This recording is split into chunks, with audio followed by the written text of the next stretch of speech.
दोस्तों, यह सुंदर सा परिवार एक ऐसी मुसीबत में फंसने वाला है जिसे देखकर आपकी भी रूह कांप उठेगी। हर बार की तरह ये हंसता खेलता परिवार छुट्टियां बिताने के लिए अपने फार्म हाउस पर जा रहा होता है, लेकिन बीच रास्ते में वे सभी एक ढाबे पर खाने के लिए रुकते हैं। अथर्व चाय ऑर्डर करता है तो वेटर उसे टोकन लाने को कहता है। अब जब अथर्व टोकन लेने पहुंचा तो उसके पास छुट्टे पैसे नहीं थे। इसी बात पर अथर्व की ढाबे वाले से बहस हो जाती है। तभी एक अनजान आदमी वहां आता है और अथर्व के लिए टोकन खरीदकर उसे थमा देता है। अथर्व उस आदमी से टोकन लेकर धन्यवाद कहता है और अपने परिवार के साथ खाना खाने बैठ जाता है। थोड़ी देर बाद वही आदमी फिर वहां आ जाता है और सीधा आर्या के बगल में बैठ जाता है। आर्या पराठे में ज्यादा तेल होने के कारण उसे खाने से मना कर देती है, लेकिन वह आदमी अथर्व से कहता है, यह तो अन्न का अपमान है, इसे ऐसे मत छोड़ो। इस बात पर अथर्व भी सहमति जताते हुए आर्या से कहता है, लेकिन आर्या मान ही नहीं रही थी। तभी उस आदमी ने अपनी जेब से शक्कर निकाली और आर्या से कहा, पराठे नहीं तो चलो कुछ मीठा हो जाए। आर्या ने वह शक्कर खा ली, लेकिन जैसे ही उसने शक्कर खाई उसे कुछ अजीब सा लगने लगा और वह आदमी भी उसे अजीब नजरों से घूरने। उस आदमी की दी हुई शक्कर खाने के बाद आर्य को समझो कुछ हो गया हो, क्योंकि सोचने की बात ये थी कि जब उस आदमी ने उससे पराठा खाने को कहा तो आर्य ने तुरंत पराठा खा लिया और जब पानी पीने को कहा तो वो भी पी लिया। ये देखकर उसकी माँ भी चौंक गई। अब वे खाना खाकर वहाँ से निकलने लगे थे तो आखिरी बार अथर्व ने जाते समय उस आदमी का नाम पूछा तो उसने अपना नाम प्रताप बताया। अब वे वहाँ से निकलने ही वाले थे कि तभी वहाँ प्रताप आया और आर्य को एक बिस्किट का पैकेट देकर उससे कहा कि फार्म हाउस पर जाकर इसे खा लेना। आर्य की माँ को प्रताप बिल्कुल भी ठीक व्यक्ति नहीं लग रहा था, लेकिन अथर्व को सब कुछ नॉर्मल लग रहा था क्योंकि अभी तक उसका कुछ बिगड़ा नहीं था। अब फार्म हाउस पहुंचते ही आर्य ने सबसे पहले उन दिए हुए बिस्किट्स को खाया और जैसे ही वे अंदर गईं तो वे सभी स्विमिंग पूल के मजे करने लगे। आर्य की माँ वीणा नहाने के बाद जैसे ही अपने बाल सुखाने छत पर पहुंची तो उसे वही आदमी गेट के बाहर खड़ा नजर आया और वो अंदर आना चाहता था। तभी ये बात वीणा ने जाकर अथर्व को बताई तो उसने प्रताप से पूछा, क्या तुम हमारा पीछा कर रहे हो? तो प्रताप ने बताया, अरे नहीं नहीं, बल्कि मेरी गाड़ी खराब हो गई है और मेरे फोन में नेटवर्क भी नहीं है, जिस वजह से मैं अपनी बेटी को कॉल भी नहीं कर पा रहा।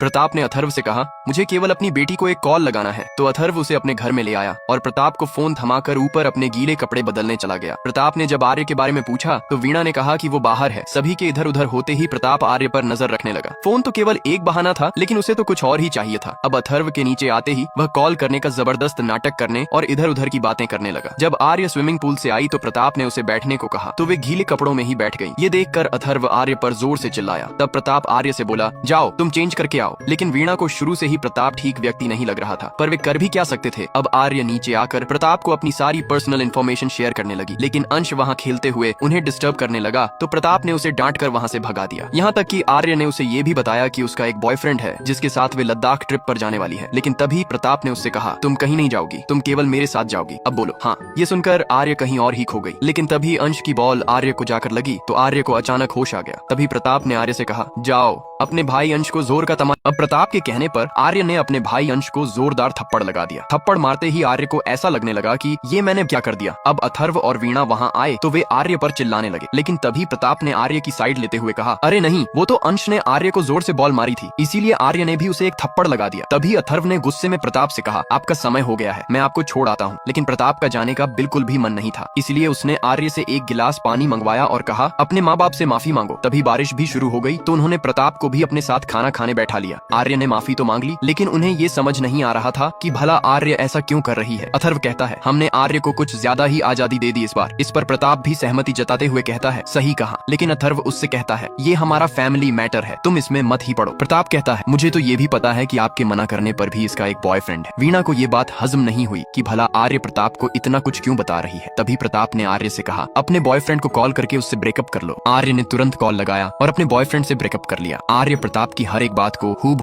जब प्रताप ने आर्य को अपने पास बैठाया तो अर्थव और वीणा को एहसास हो गया कि हम पूरी तरह से लाचार हैं। अब अर्थव और वीणा प्रताप से कहते हैं, तुम भला ऐसा क्यों कर रहे हो? तो प्रताप कहता है, बताता हूँ, लेकिन उससे पहले तुम अपने अपने फोन इस टेबल पर रख दो। तब आर्य भी अपने फोन लेकर आ गई। प्रताप ने आर्य से कहा, अब ये फोन तोड़ दो। आर्य ने बिल्कुल वैसा ही किया और लैंडलाइन की केबल भी कट कर दी। प्रताप की धक्का मुक्की के कारण उसके पैर में मोच आ गई तो वे आर्य से कहकर अपने पैरों को दबवाने लगा और अथर्व को बताने लगा कि मैं आर्य को यहीं से ले जा रहा हूँ। लेकिन कौन माँ बाप ऐसा चाहेगा कि कोई व्यक्ति उनके बच्चे को वश में करके ले जाए। वे प्रताप से विनती करने लगे। आर्य भी रोने लगी तो प्रताप कहने लगा, अरे तुम भला क्यों रो रही हो? तुम्हें मेरे साथ बहुत मजा आने वाला है। ऐसा करो, एक बार जरा अपने माँ बाप को हंसकर दिखाओ। आर्य की ऐसी शक्ल अर्थव और वीणा ने पहले कभी नहीं देखी थी। प्रताप ने उन्हें धमकी दी, तुम्हें आर्य खुद मुझे सौंपनी होगी, नहीं तो कभी आगे यदि तुम्हारा प्यार आर्य के प्रति उमड़ गया तो मेरी योजना खत्म हो जाएगी। अथर्व ने गुस्से में मैं ऐसा नहीं होने दूंगा कहा और प्रताप से मना कर दिया। तो प्रताप ने कहा, अगर तुमने ऐसा नहीं किया तो मैं तुम्हें तुम्हारी बेटी के हाथों मरवा दूंगा और आर्य को अपने साथ।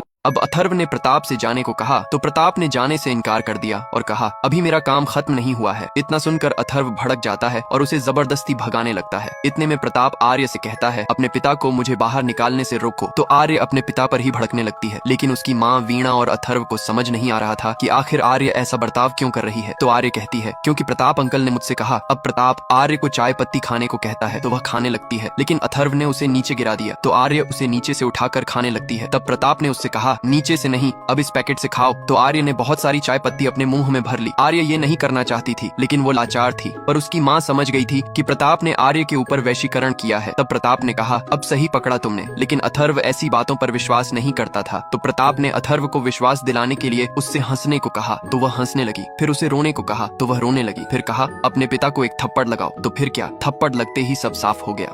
प्रताप ने अथर्व से कहा, अगर तुमने ऐसा नहीं किया तो मैं आर्य को अपने साथ ले जाऊंगा। इतने में वहाँ आर्य का भाई अंश आ जाता है। तो प्रताप उसे भी बुलाने लगता है, लेकिन अथर्व और वीणा उसे अंदर जाने को कहते हैं। प्रताप ने आर्य को उसे लाने को कहा तो वीणा खुद अंश को अपने साथ प्रताप के सामने ले आई और अंश को अपने पास बैठा लिया और उनसे कहने लगा, मुझे लोगों को डराना, तड़पाना और गिड़गिड़ाना बहुत पसंद है और इसी में मुझे आनंद आता है। तभी प्रताप का ध्यान आर्य पर गया कि वह पैर दबाने की बजाय खड़ी है। तो प्रताप ने उसे एक लात मार दी। यह देखकर अथर्व ने अपना सारा गुस्सा प्रताप के थोपड़े पर मुक्के मारकर उतार दिया, लेकिन प्रताप ने बचने के लिए आर्य से कहा, अपने भाई अंश को मारो। तो आर्य ने अंश का सिर सीढ़ियों से दे मारा। अब अंश बेहोश हो चुका था और उसे जल्द अस्पताल ले जाने की जरूरत थी, लेकिन वहाँ उन्हें एक फोन मिला जो चार्ज नहीं था। अब अंश को अस्पताल ले जाना बहुत जरूरी था, इसलिए वे नीचे आकर प्रताप से अपने बेटे को अस्पताल ले जाने की भीख मांगने लगे। लेकिन प्रताप आर्य से कहता है, जाओ और चाकू लेकर आओ, और अब अगर इस बार तुम्हारे माँ बाप ने मुझे मारने की कोशिश की तो ये चाकू इनके आंतों में डाल देना।